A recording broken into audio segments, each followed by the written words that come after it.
Hello, this is Claus Jensen presenting my fourth video in the series on how to play the King's Indian attack against the French. And the first three videos should be easy to find, they're all available here on YouTube. As in video number 2 and number 3, this is a game played on ICCF, and it was played in a Master Norm tournament against a player rated 23-25. And admittedly, my opponent didn't play too well. In fact, the title of the video could have been How Not to Defend Against the King's Indian Attack when playing the French. But anyway, let's have a look at the game, which started e4, c5, and my opponent was playing the Sicilian defense, and after knight f3, e6, he might be thinking that we were heading for a Tajmanov Sicilian, but I had other ideas and I played d3, and now it's a King's Indian attack against the French. This move order is the second most frequent way of playing the King's Indian attack, but the most frequent obviously being e4, e6 and 2 d3. But perhaps this is the most promising way, because black may be all focused on the Sicilian Tajmanov and may not even have considered that white could continue with the d3, while a French player more likely have had a look at the King's Indian attack. So knight c6 came, g3, d5, queen e2. This move is more directly supporting the important e5 push than the normal move knight bd2. So queen e2, and here a development plan for black is to fianchetto the bishop knight ge7 and then play g6 and bishop g7. But in this game, my opponent played also a normal move, bishop e7, bishop g2, knight f6, and perhaps it's already possible to play e5 here. I didn't. I castled, my opponent castled, and then came e5. And why is e5 so important when you play the King's Indian attack against the French? It is for at least two reasons. One, it removes a defender on the black king side, because the knight has to go to d7 or e8. And secondly, it prevents black from playing e5, which is very important. If black was to play e5, we would have a King's Indian with reverse colors, but with the black pawn on d6, e6, sorry, then it's much more difficult for black to play. Knight went back to d7, and the plans for both sides are pretty clear. White will attack with his pieces on the king side. When weaknesses have been created in the black king position, he might push his kingside pawns to eliminate the black defense completely. Black, he has two possible plans. Either he should play for a quick expansion on the queen side, to open lines for his rooks to invade the white position and possibly also create dangerous passed pawn. Or he should play a quick f6 to remove the spearhead on e5 and thus allowing black pieces back to participate in defense of the black king. So it is pretty balanced for black on how to play, but generally he should go for queenside operations. But when these fail, he should switch back to the f6 plan. I played c4 here, and this is prophylaxis against black's b5 move. He cannot play b5 now, and he plays a6, logical. But considering my c4, he could have switched to plan B already here and played f6, but he played a6.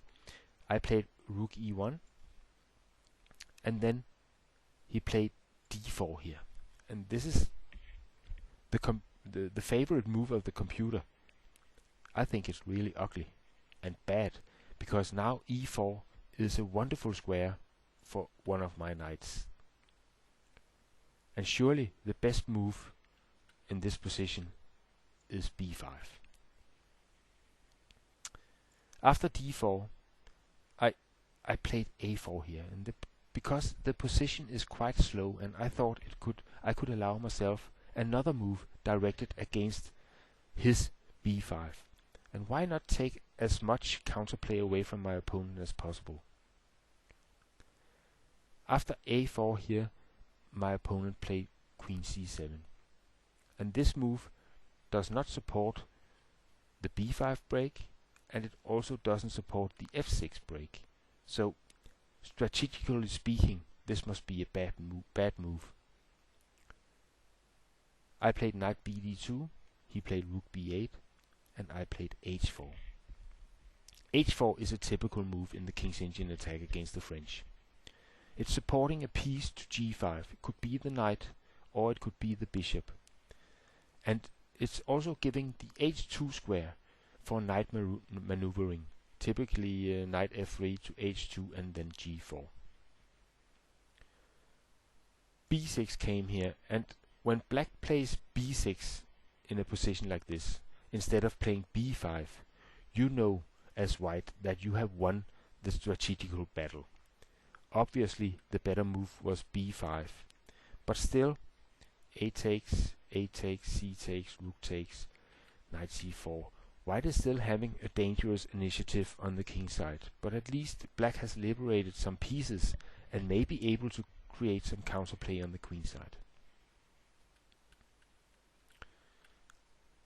b6 was played. I played knight e4, bishop b7, and now came bishop f4, because with the black queen on c7, this move rules out f6 from black.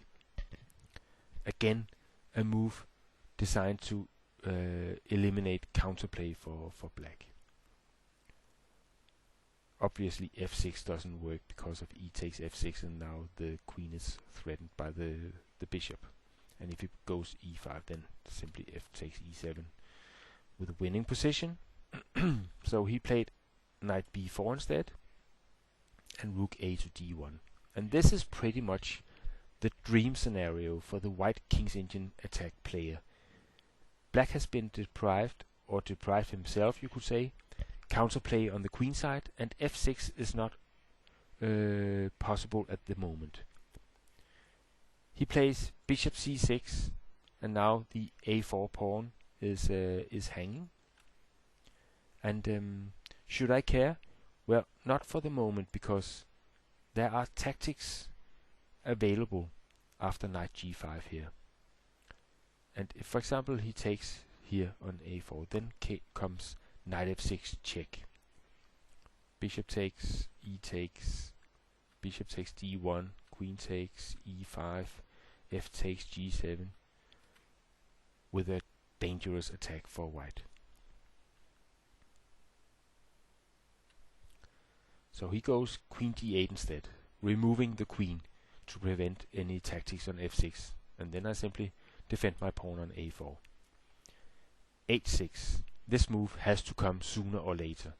It's weakening the king position, but he has to get rid of that knight on g5. It's too dangerous. He goes back to f3. This is the right square, not h3, because now it can go to g4 via h2. b5 is the right move, but it's too late. a takes, knight goes h2, b takes c4, b takes c4, queen e8, and knight g4. And white's initiative on the king side is very dangerous and probably already close to winning. Let's take a look at a few possible moves for black in this position. Obviously f6, then e takes f6, and the rook is hanging on b8. A move like rook a8 would fail to a tactic on f6, knight f6, and if g takes, then knight takes h6, and queen h5 is coming, and this is winning. So knight takes, e takes, g takes, bishop exchange here, and bishop takes h6 is also clearly winning for white. And if bishop takes e4, then there are threats on h6, so black would have to play h5, knight h2, and then white can. It's reminding a bit of what happens in the game, so I won't say any more on this position, but white is having the clearly better position. Because in the game, black played h5, then knight back to h2, rook a8, and again I have all the time in the world to take out all his counterplays, so I simply played rook a1 here. He went back to b8, and I could play rook a7, and now white is practically dominating all of the board. Rook back to a8, rook e to a1, and then a rook exchange here, and g6. And after the white pieces provoke weaknesses on the black king side, it's time for the pawns to damage the black king position. So now came g4. And if bishop takes h4 here, then g takes h5, bishop e7, knight g4 is winning for white. So he went queen b8. And now I played a very strong move, rook takes d7, sacking the exchange to remove a possible defender, the knight on d7. Bishop takes d7, g takes h5, cracking open the king position. Bishop back to the diagonal, and knight g4. And now it's academical. The black king position has been cracked open, and black has no counterplay. He took on e4, played queen d8, I played bishop h6, and again if bishop takes h4 here, then queen f3, let's say f5, queen g2, there are threats, the rook is threatened, the pawn on g6 is hanging, and this is winning. And if g takes h5,